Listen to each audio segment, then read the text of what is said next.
Tapi aku masih simpan semuanya dalam kotak ni. Kad ucapan, mark, baju t-shirt yang kau tertinggal. Katanya dulu, satu hari nanti kita nak kemas sama-sama.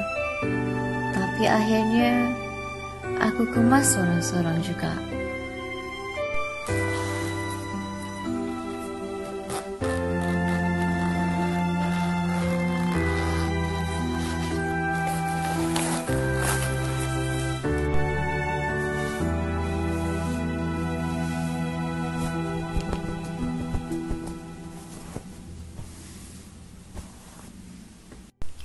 Setiap lipatan kain ni, aku rasa macam ulang satu kenangan lama. Macam waktu kita baru pindah rumah. Aku sibuk nak gantung langsir. Kau pula sibuk nak betulkan kipas. Lepas tu kita ketawa sebab kipas tu sengit. Macam kita nampak bahagia, tapi sebenarnya goyah.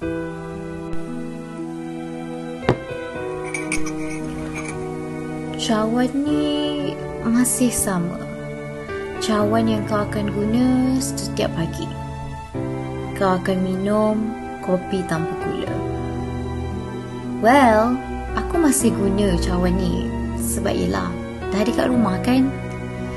Tapi rasa dia dah lain.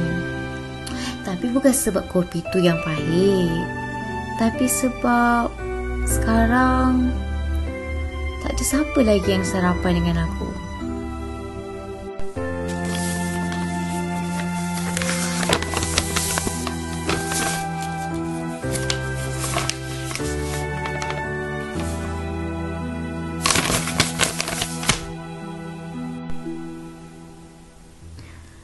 Dulu, aku ada jumpa satu surat yang kau tinggalkan.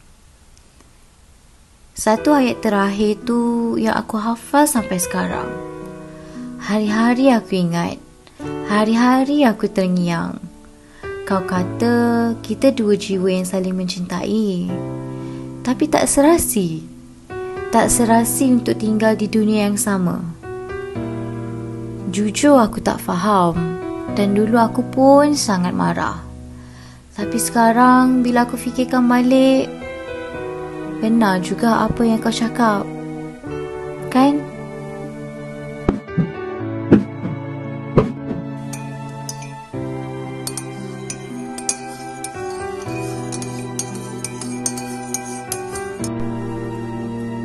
Kau tahu, hari pertama tanpa kau, aku masak nasi terlalu banyak.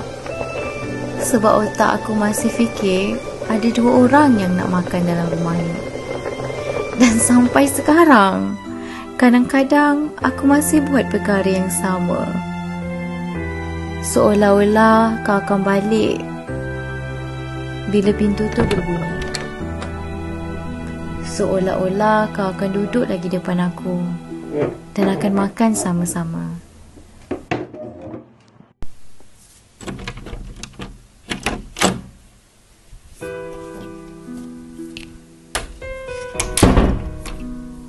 Aku minta maaf.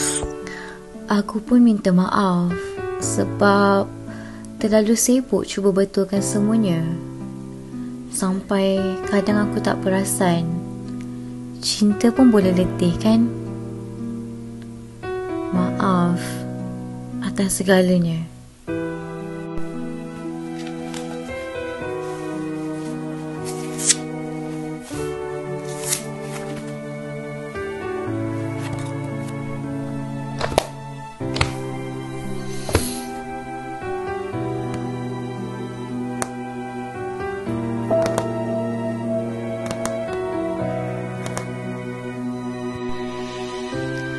Dan untuk sekarang, aku cuba untuk belajar hidup semula. Belajar berdikari, belajar buat semuanya sendiri, tanpa meminta bantuan kau. Tapi bukan bermakna aku lupakan kau.